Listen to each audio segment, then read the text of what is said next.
You are listening to the Baobab Project. Hello and welcome. Thank you for joining us under the Baobab tree from wherever you are in the world today. We are joining you from Halifax, Nova Scotia. We've got so much to explore, from culture to lifestyle to health, relationships, education, and so much more. Now over to our podcast host for today. Hi everyone, and welcome onto the Baobab tree again. Today our discussion is on sowing seeds, growing communities. And we have here with us Holly, and Desiree, Kristen, and Stephanie. Stephanie is my co-host today, and she's actually going to take the lead as a major lead in this discussion. This is part of her practicum, and I'll ask her to introduce herself very shortly. And before we get into the discussion as well, I'll ask, once Stephanie's finished introducing herself, she'll ask the panel members to introduce themselves, and then we will move right into the questions. I'm really excited about this discussion today, as gardening is really is a part of my life, and I love it. And I'm hoping that the knowledge we generate here would really go into advancing that knowledge bank in our community. So Stephanie, I'll just mute my mic and allow you to introduce yourself and introduce the others. Thank you. Awesome. Thanks, Randy. So I'm Steph Hughes. As Randy mentioned, I'm a grad student in the Lifelong Learning Program here at the Mount, and I've been working with the Black Student Support Office since September, mostly to support capacity for the Baobab Project podcast. Outside my window here, the crocuses are blooming, which means it's officially time to start talking about all things seed and garden. I'm a beginner gardener myself, and I'm really excited for today's episode because we're going to talk about all of the ways that gardens feed us, body, mind, and soul. This is a topic that's very near to my heart. Professionally, I work with an organization called Seed Change, and we carry out a lot of seed security work on climate resilient seeds and regionally adapted seeds in agricultural settings across Canada. And in the 9 years that I've been engaged in that, I've just learned a lot about the coevolution of plants and humans and the sometimes invisible role that seeds and plants can play in our everyday lives. So I'm very glad and honored to have this wonderful group of people all in one virtual space to share their thoughts on gardening and farming and seeds and culture. So thanks so much, everyone, for being here. I guess we'll go ahead with some introductions.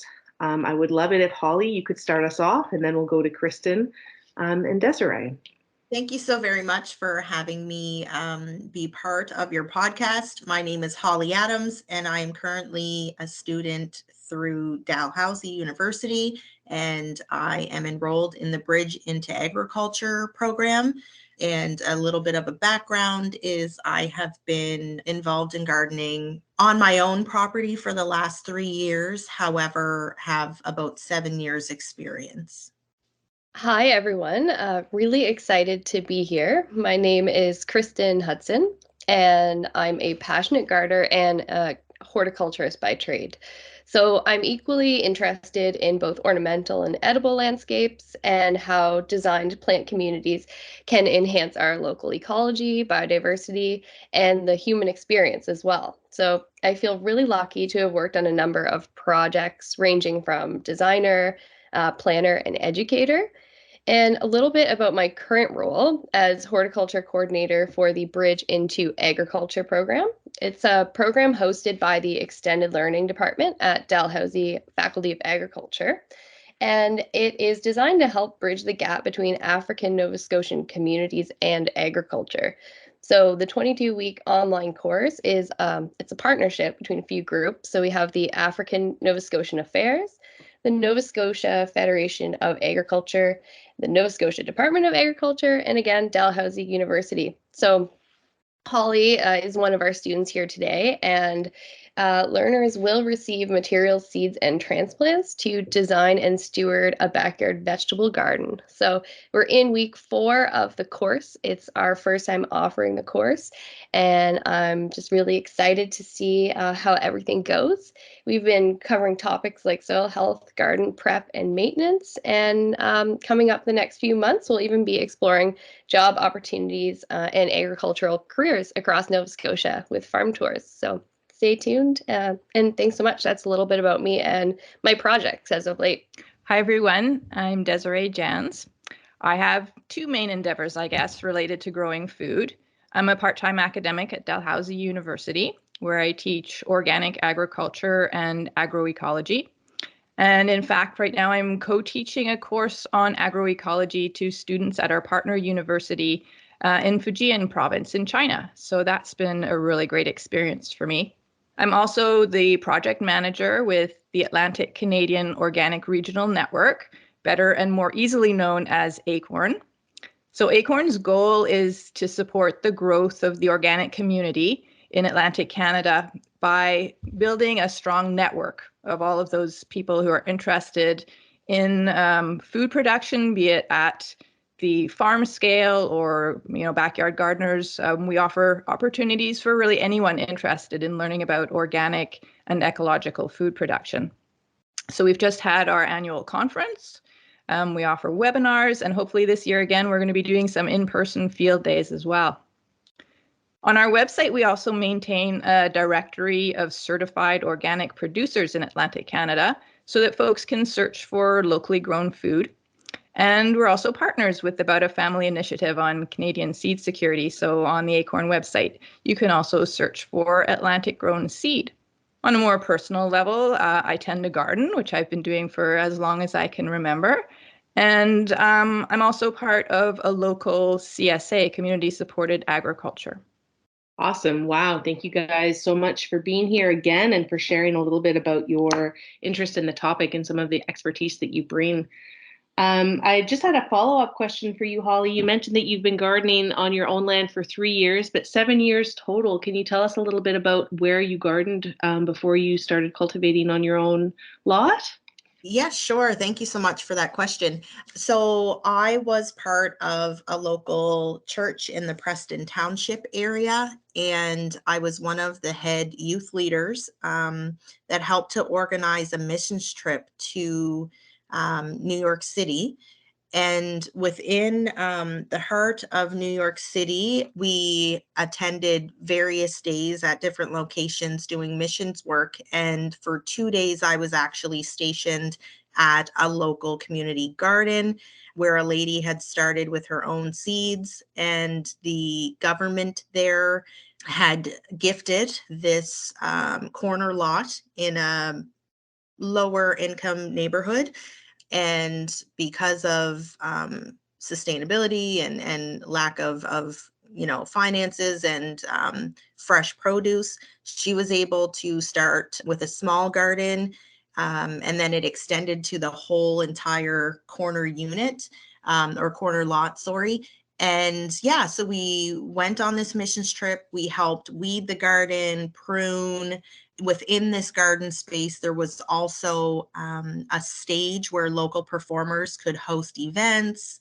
And in exchange for fruits and vegetables, she would ask that people donate their time and volunteer to help, clean the grounds, do the weeding and planting and things like that. So a lot of people from the community would donate an hour or two of their time a week, and they'd be able to leave with this fresh produce that was grown in their community for them. So it was a great opportunity, a great experience. And again, this was about 7 years ago, 7 or 8 years ago now. And I honestly didn't think that that would have been, a moment that would turn into me having such a passion and love for gardening on my own property. But yeah, so I purchased my first home 4 years ago and have been introduced to a lot of floral beds and shrubs. The home that I purchased was owned by a retired couple, and the lady had a green thumb. So as part of my sale, I made sure to ask if it was possible to meet with the owner at some point so that she could kind of go over the different plants, explain how, to take care of them and things like that. So it was a great opportunity there, but there was no fruit or vegetables. It was a lot of just floral and bushes and shrubs. So I decided to have a friend of mine create my first raised bed within the first year that I lived there. And then the second year, I had 2 more beds added that my husband created. And then last year, I had 2 more. So here I am into my 4th year on my own property, and I have currently 6 raised beds and 6 really large fabric pots that I also sow seeds in as well. It really kind of snuck up on you there, huh? As it does. It definitely did. Yeah. Awesome. Thank you so much for elaborating a little bit on your experience with it. You're welcome. Right, over to you. I noticed you do you want to comment? I was just I was laughing a little bit about inviting the previous owner over to help you, navigate the garden. A property that I left recently, I drew up a whole binder worth of information on the gardens that I was leaving behind to the next person. So I understand that. Yeah, that's such a good strategy. I wish I had thought about it when we purchased our property. That's wonderful. So maybe we'll just dive right in. Let's get into our first question. And maybe Holly, since you're warmed up, I'll start with you, since you did sort of reference that you didn't necessarily see this passion for gardening coming. Why is it that you think that people grow food and flowers with so much else to do in life, so many busy things, work, family? What compels us to get that dirt under our fingernails and to tend plants, do you think? Thank you so much for that question. For me personally, I feel that gardening as a whole is very therapeutic and great for mental health. You find a joy and a comfort in nature. And I feel that in regards to being in that space and in the fresh air, and, it just overall makes you feel great as a person.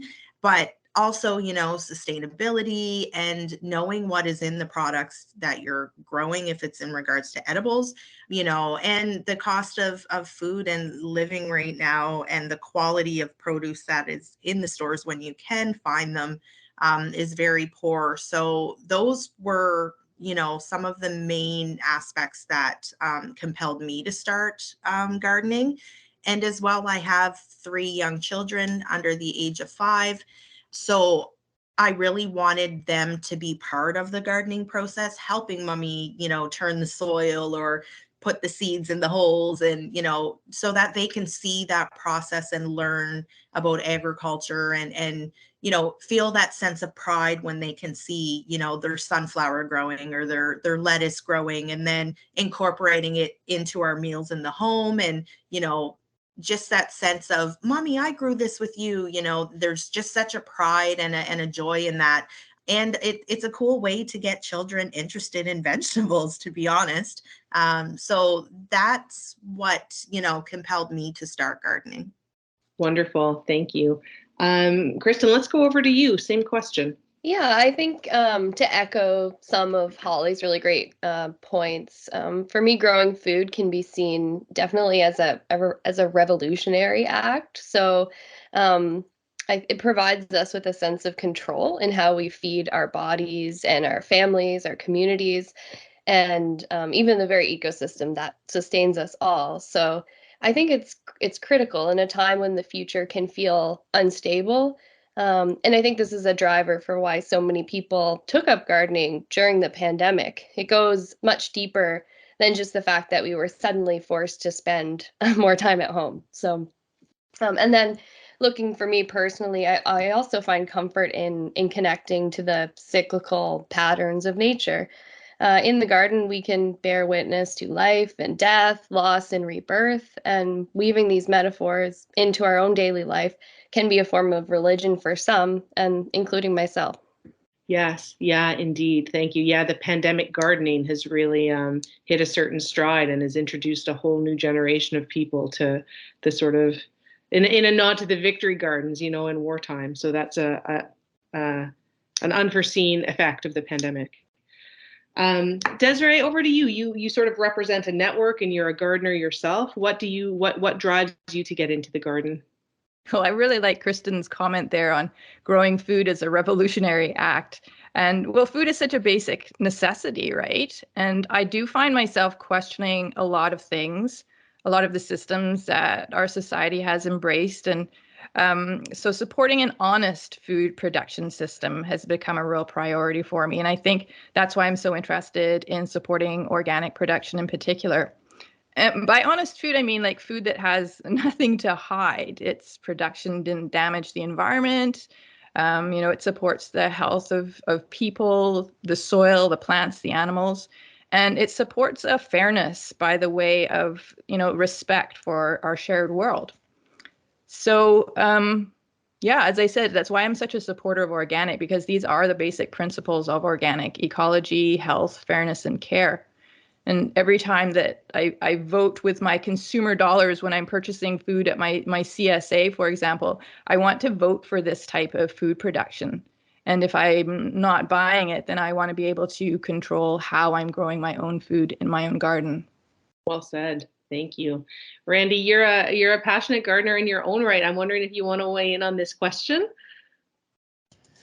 I am, and you know what? I think gardening is probably something that I'm influenced by culture as well. In terms of gardening was a need and a necessity, as opposed to something that you do for just the fun of it.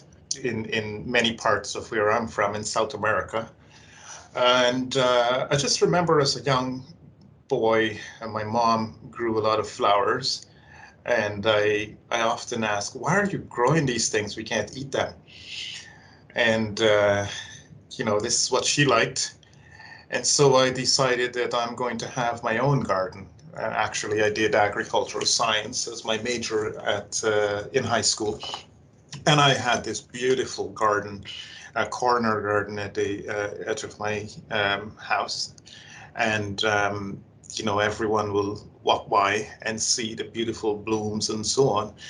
But that got me a lot of money as a young man, teenager, because people saw where their food was coming from, and it was on a corner, like I said. And so they not only saw it, they saw how beautiful it bloomed. And before I even harvest, the food was already ordered. Folks would have already placed an order for them.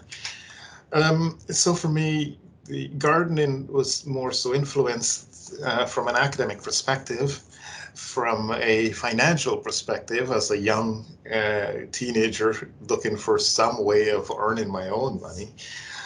Necessity, because that garden provided the necessary fruits, vegetables that were required for the house and the home. And I was influenced by the many folks, elders in the community, who had their own garden and would encourage me and bring the right seeds and those kinds of things. So when I think of gardening now here in Nova Scotia, I would often say to my wife, who wants to plant all kinds of different things, can we eat that? And, I often then look at, are these plants that we can eat? Can we serve a dual purpose with them to create this beauty? And over the past number of years, we have managed to create this relationship whereby I don't know if I call it a relationship. Create this garden whereby we have beauty, and at the end of it all, we can eat our produce. It does provide those nutrients that we require. But also the children love to just walk into the garden and pick their fresh berries, pick fresh vegetables or herbs or whatever it is. And we feel good that they're picking it straight from the plant and eating it because we know what went into it. And they feel good because they saw where it came from. and mostly that patience that was put into watching a seed dropped into the soil and months later waiting for the actual produce.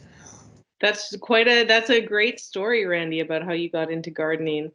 I'm interested between, your journey, your boyhood in South America, and then coming to Nova Scotia. In that time, are there ways that your garden now honors that history? Are there seeds or plants or varieties in your garden that are especially important to you? Steph, that is a very nice question, and I'm answering like an expert. Beautiful question. The short answer is, as long as I can eat them, I'll plant them. And I think I'm often misled by the fact that in South America, where things just grew. You drop a seed accidentally in the ground, and it will grow. There's no snow to come later and to cover it up and so on. And from that perspective, I am often misguided in thinking that anything will grow. And so recently, what I've done at home is we started with a cold frame, and then I built a greenhouse just to enjoy those produce year round that would otherwise not be around in the winter. But there's no special plant or produce that I like. For me, as long as I can eat them and they look beautiful in the yard, it is serving two purposes. Food for me, and my wife just loves to have beautiful gardens. So she's happy, I'm happy. Nice. And it helps too if your agricultural endeavors don't visually offend your neighbors, I find. So the beauty component is very pragmatic. I'll throw this question about important seeds, important plants or varieties over to you, Kristen. Do you have any that are favorites in your garden? Yeah, well, I just love getting nerdy about seeds first and foremost. So anything that's really hardy, resilient, regionally sourced, and adapted to our bioregion, I'm all about. Especially looking at heritage and heirloom varieties that have been grown for generations in our one specific area. Love how they can express any resistance to pests or disease or extreme weather. So I think that's becoming increasingly important with such climate uncertainty. And there's just something so rewarding about saving your own seeds over the seasons and sharing those seeds with other fellow gardeners. And then in terms of the plants that I'm really excited about, there's just certain food crops that were grown by my grandmother and my own mother. So snap peas and ground cherries and beets for pickling. They tie me to my childhood traditions and memories, and I think that's really important. And just lastly, I want to add, I love what Randy had shared earlier, how they consider the plant selection as a dual purpose endeavor. So looking for something that can provide a purpose, whether through edibility or medicinal, that sort of thing. And then pairing that with beauty. So I'm a landscape designer first and foremost. So what really truly inspires me are those dual purpose landscapes that can provide a bounty, but really inspire us visually. Lovely. Desiree, what about you? You've been gardening for a long time. What are your faves? What are your workhorses? What are the things that you take the most satisfaction out of growing, and why? I'm with Kristen on those functional, sort of lower maintenance type of plants. And I love the concept of permaculture where, the landscape grows the food for you pretty much.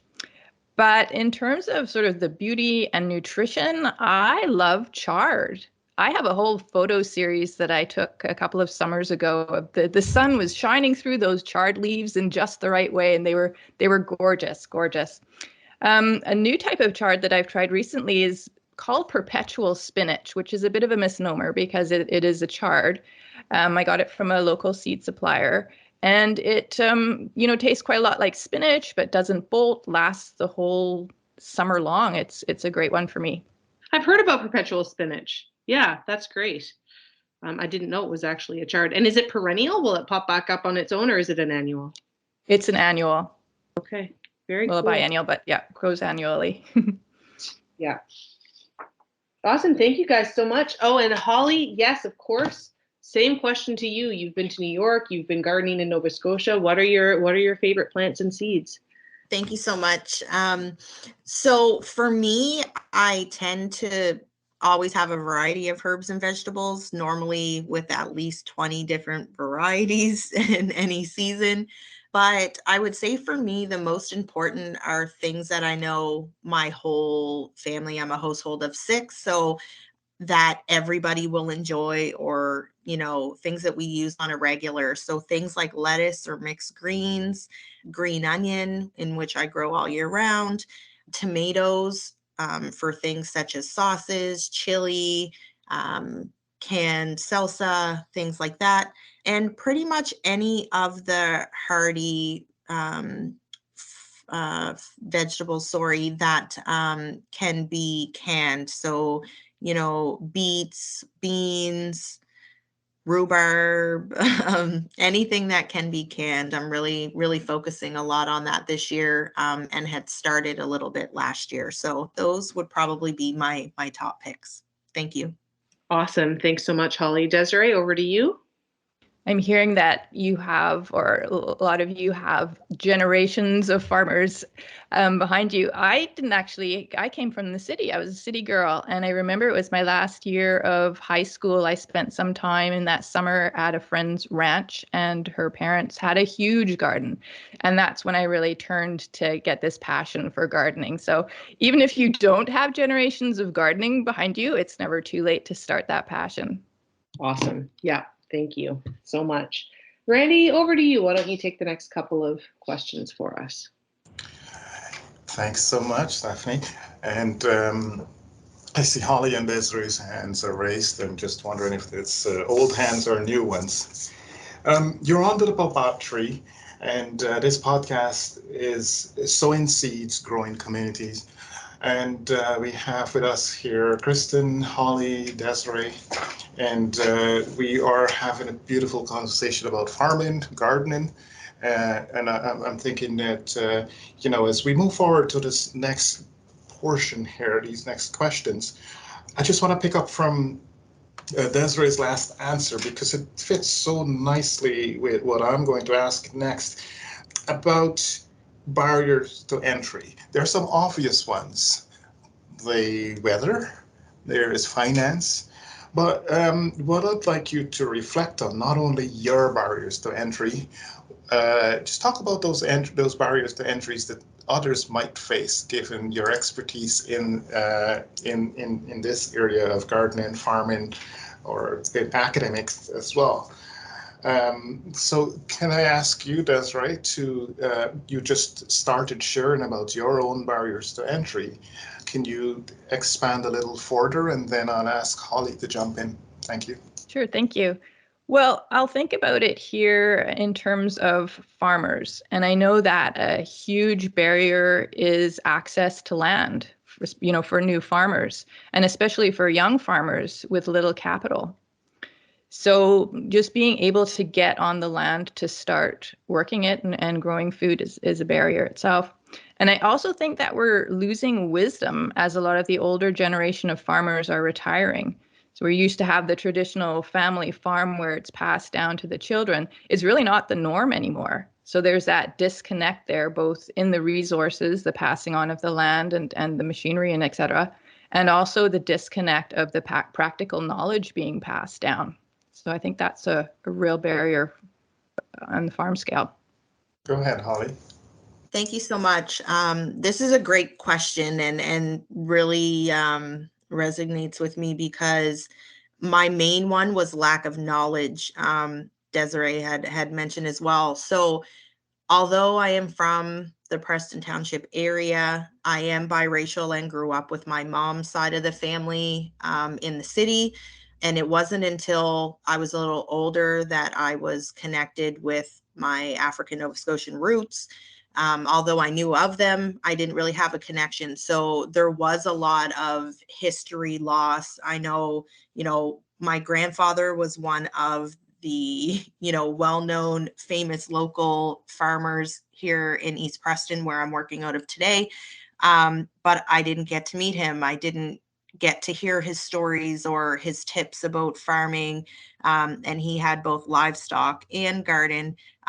So, definitely the lack of knowledge there, and there's such a gap of that history not being passed down through generations. So, yeah, I find it really sad, and I'm glad that these types of platforms and the Bridge into Agriculture program is available, because I've learned so much in just hearing the other panelists speak today and being in that in the program. Another huge one for me, where I work in the Preston Township area, it's space, it's time, the financial aspect. A lot of people, don't have raised beds or containers, or their properties aren't fenced in, so they're not yielding much because the wildlife are eating their crops. And so those would definitely be some of the top barriers for me. But the one that sits with me the most is definitely the lack of knowledge on agriculture. Thank you.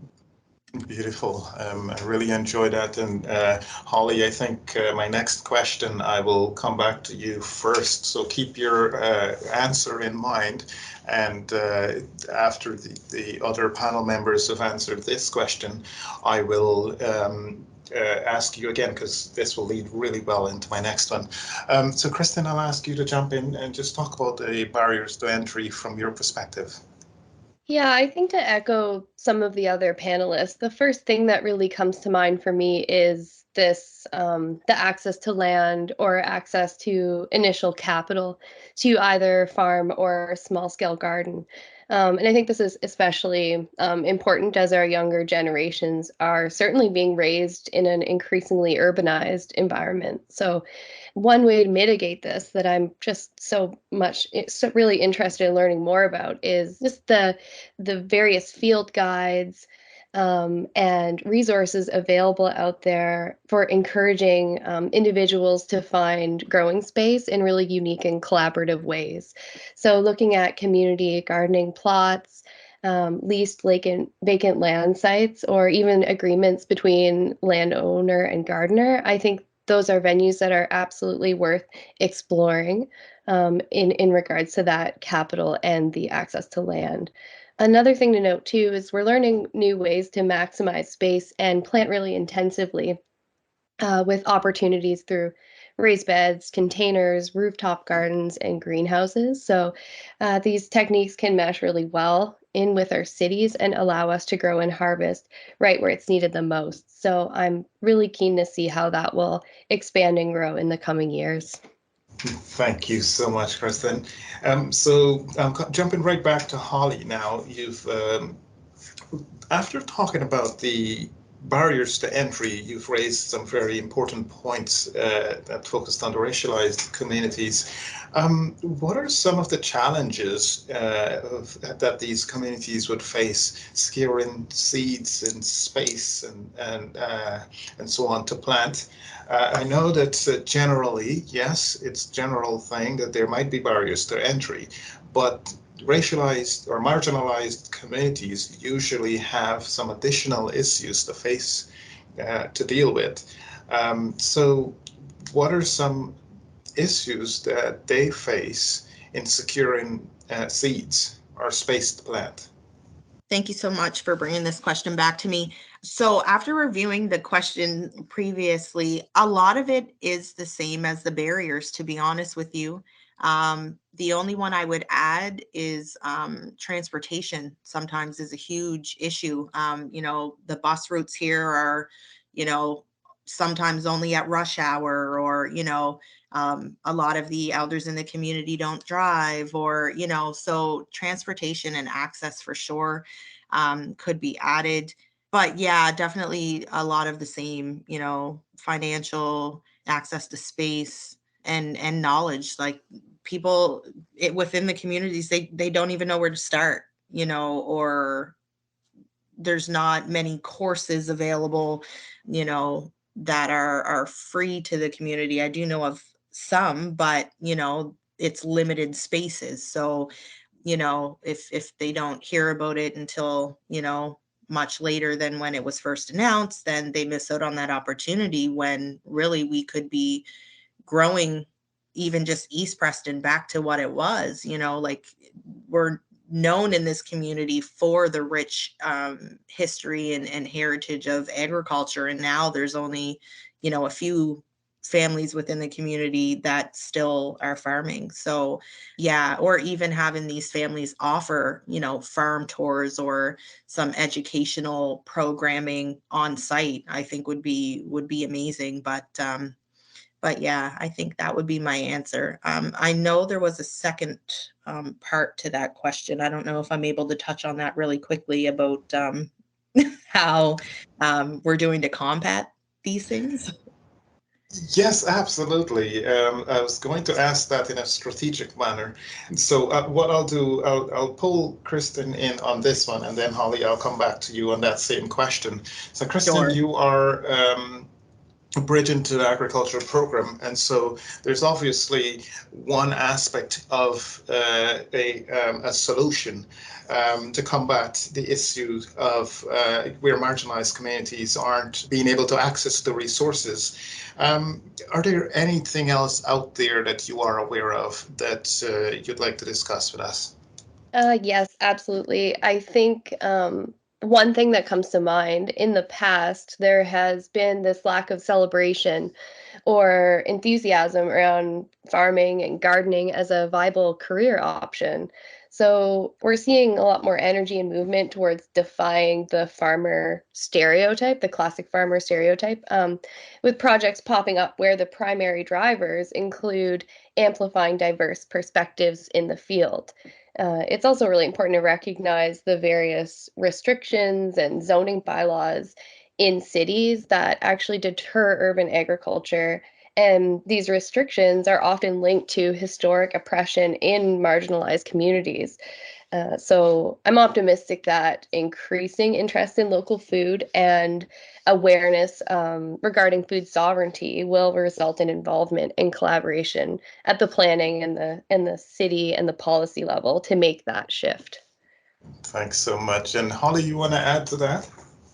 Thank you. I just wanted to mention, as a society, I know that, there is the community plotting options. Some are free of charge and some, have a charge. And I do know that a lot of local churches in the areas have been open to some raised beds and community access to whatever is grown in those beds.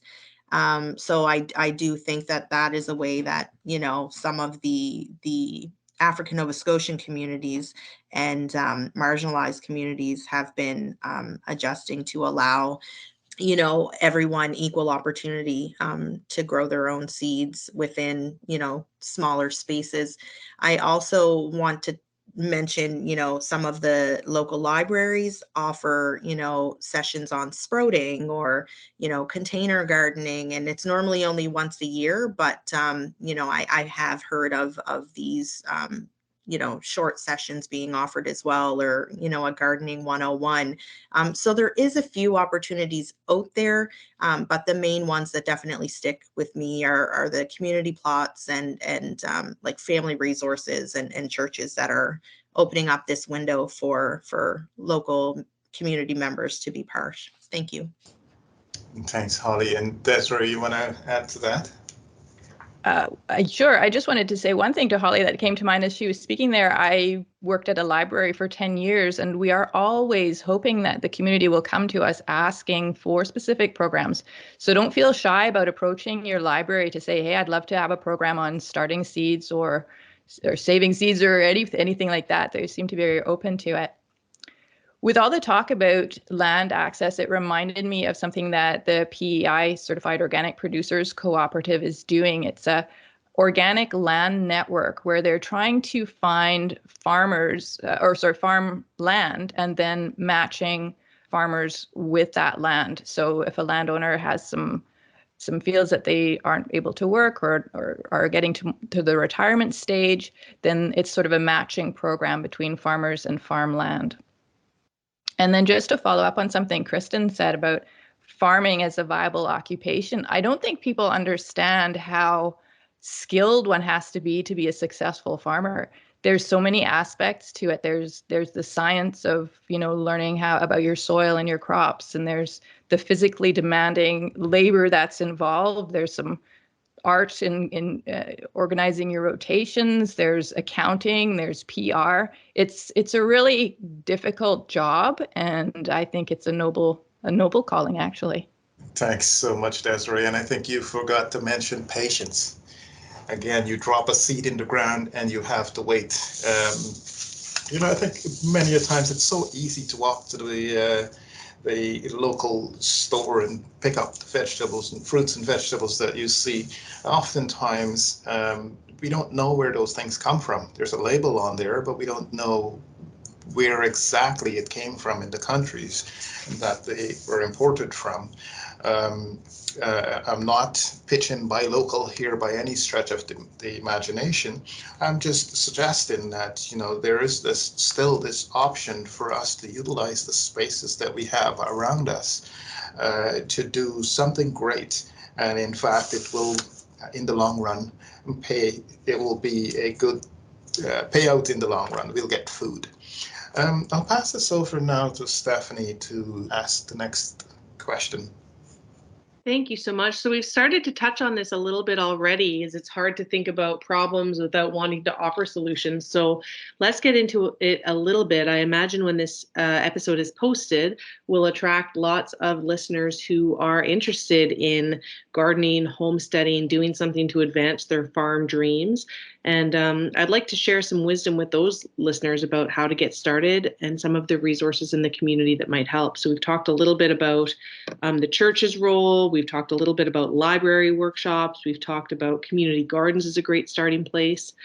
Desiree, let's open with your answer to this. What are some other resources that you think might help beginners?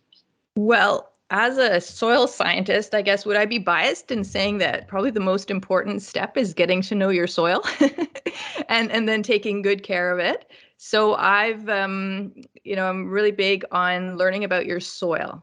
And a resource that I can offer is that Dr. Andy Hammermeister, he's a professor at the Organic Agriculture Center of Canada.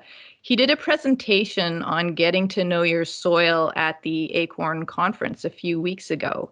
So there's a link to his presentation, which is actually in 3 sort of manageable sections. There's a link to that presentation on the Acorn Organic Library. So you can just go to the Acorn website, go over to the library, search soil and compost, and you should be able to find that resource. And as I say the word compost, that reminds me, also learn how to compost. Composting is so important as a way to not only recycle the nutrients, but to also make your soil healthy and happy. Those are my little tips. Learn your soil. Beautiful suggestions. And that website is acornorganic.org. And from there, you'd see links to the library. Thank you so much. Kristen, let's hear from you and then over to Holly. My suggestion would be to find a mentor or mentors. So this can be formal or informal, depending on the resources available to you. So just do a quick search, find out what's being offered locally in your community. I know we talked about community gardens and workshops. Could be college courses or something as simple as an online tutorial, but I highly recommend just getting out there and chatting with like-minded individuals, even if it's just at your farmer's market, because you'll be surprised at how quickly your network will expand. And I think folks out there who are passionate about gardening and horticulture and growing food love to share. So that's the first place I'd look. Awesome suggestion. Holly? Thank you for this question.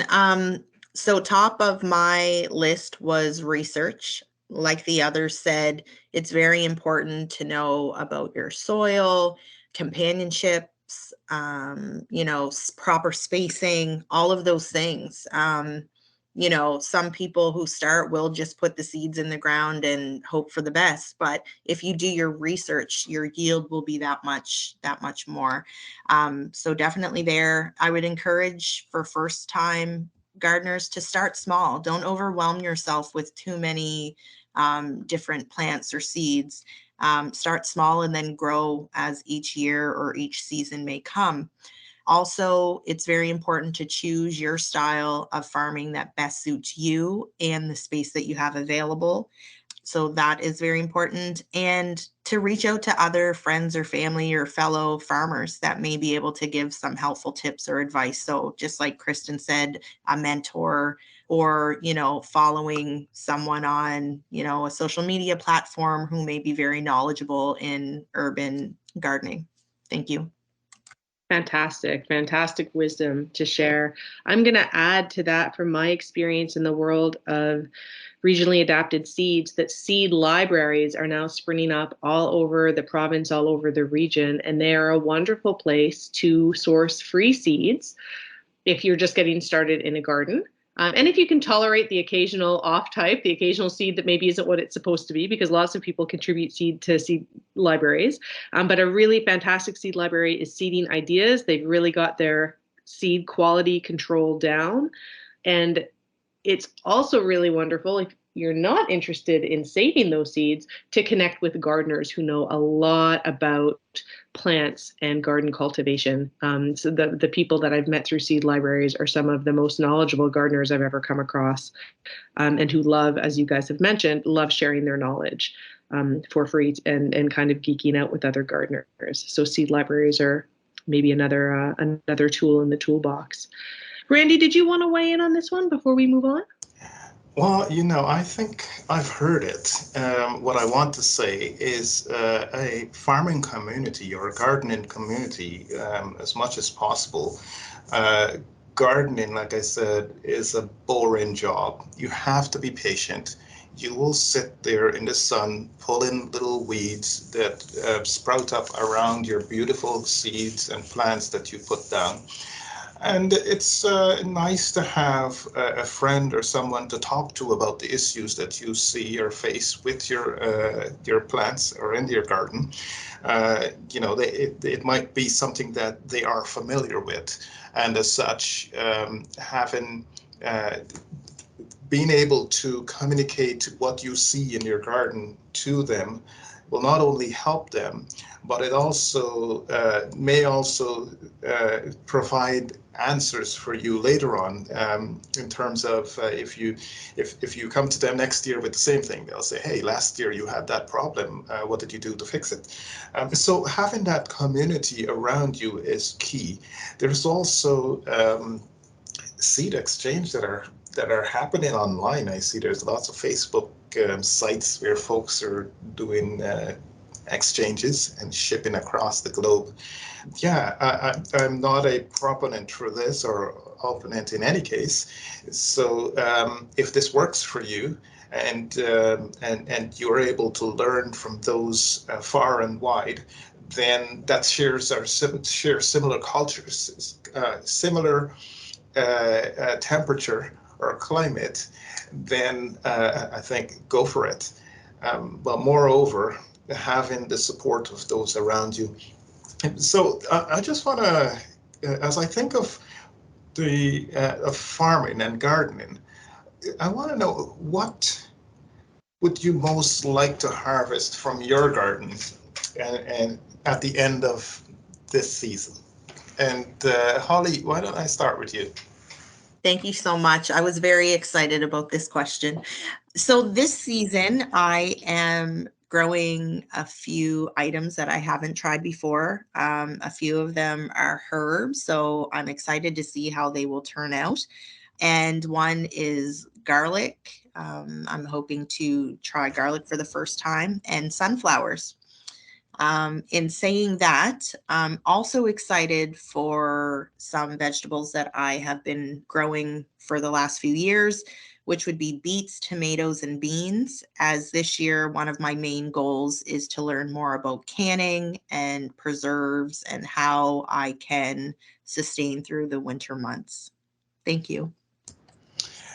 Thanks, Holly. And Desiree, how about you? Maybe I'll answer from an acorn perspective. I guess something we'd like to see is increase in our membership and a strengthening of our local food production network. And also, I'd love to help with consumer education. Consumer pull is such a powerful force for change. And I think education on food production in general is still lacking. So I'd love to help people understand that each time they purchase food, they're actually supporting a whole food production system. And I guess growing your own food is an education in itself, and it will likely grow respect for the farmers that are growing our food every day. That is a very good point. Thanks so much for bringing that into perspective, Desiree. You're welcome. And Kristen, can I get you to jump in on this one, please? Yeah, so I like to challenge myself and try something new with each season. And this year, I think I'm looking towards expanding my catalog of functional plants beyond just the edibles. So I'm really interested in growing a cut flower garden that has a dual purpose with a focus on natural dye plants specifically. So I'm ordering some various varieties like Hopi black dye sunflower, marigolds, coreopsis, amaranth, and indigo. So those are just a few to name that I'll be sourcing seeds for. And what makes gardening so special, in my opinion, is the way we can weave this into other elements of our lives. So after recently taking up knitting, I just want to explore some more natural, gentle ways to expand colorways in wool. So stay tuned for that. I'm very excited.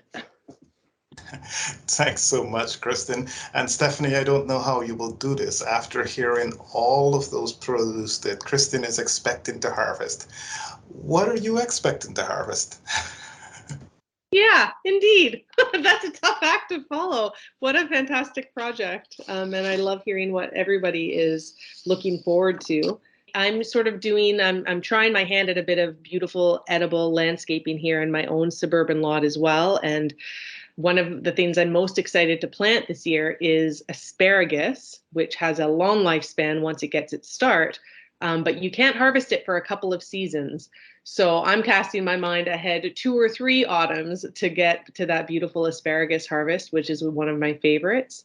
I'm also going to be starting some rhubarb this year. And I've been slowly sort of scaling up some really wonderful garlic, a Korean variety that my aunt gifted me. I had just a few bulbs 2 seasons ago, and now I've sort of naturalized it into one of our garden beds, and it's sprouting. And I think we're going to have 20 or 30 plants from it if I can get them through the season. So that's certainly a pet project. In my seed work, I'm just noticing that there is a lot of interest from farmers and homesteaders in saving really high quality seed crops. People are interested in doing it for themselves. People are interested in adapting their favorite varieties to their kind of home landscape. And people want their supply of seed to be secure and well adapted to their growing conditions and to their practices. And I'm just noticing that there is all of this momentum behind seed saving. And so I'm also looking forward to harvesting new seed growers this year and really supporting them to feel like that's viable work that is worthwhile doing.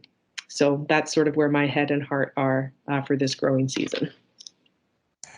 Thanks so much, Stephanie. I thought it was going to be hard providing feedback after Kristen, but you just topped that off as well. So I'll go simple and say I'm looking forward to harvesting raspberries.